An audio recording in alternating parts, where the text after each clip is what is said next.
Well, we need to remember that trade is like water. You put an obstacle, it goes around it. And this is what is happening. First, tariffs that were announced after negotiations and agreements went much lower, from 23% to, by our estimates, what is collected is more in the order of 9%. To the rest of the world continues to trade.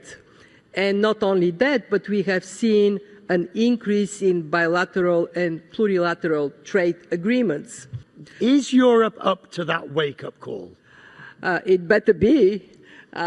We see in Europe tremendous potential to lift up competitiveness, productivity, and growth. Why is it not happening? Well, 27 countries, it is hard for them to reach an agreement, and Europe really cherishes consensus building. But consensus building takes a long time. The world is moving so rapidly, Europe has to adapt. It is not going to be the other way around. At the fund, we see a potential for Europe to increase productivity and growth by 20%, provided they focus on completing the single market. And in completing the single market, there are really four things that matter, Richard. First, 28 regime for firms. When a company wants to invest in Europe, it should not be doing 27 different investments because of different regimes of registration.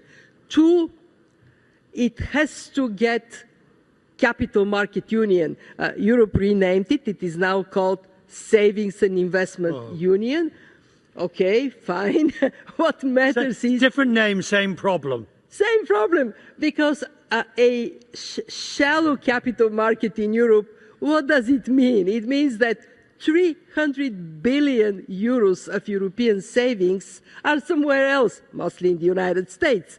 Three, they have to bring energy union that is truly one, same pricing, same structures for all countries. Four, I'm sure you heard about movement, free movement of people. Yeah, people move, but their qualifications cannot move. So this is basic stuff. Totally basic. So why would Europe still fiddling around trying to solve it after all these years?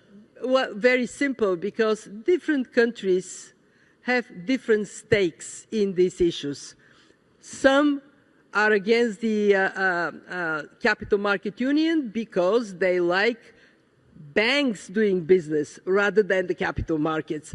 Others feel that they need to protect their labor from the influence of countries with lesser qualifications. In other words, 27 countries, right, all of them producing red lines. So what Europe now needs to do is take the time, wipe out the red lines, and concentrate on its performance as one economic union. And that would be good for everybody. People want to do business in right. Europe, but it's too complicated. What does that mean in reality? Well, because it could be a joint project in artificial intelligence. The Gulf is well advanced in that area. I don't know what it would be. What I do know is that it makes a huge difference.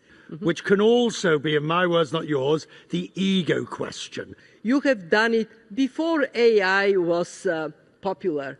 But because you have done it, you have such a strong comparative advantage today when this new technology is coming to life. And secondly, and we feel it right here in UAE, you recognize the importance of dialogue and cooperation.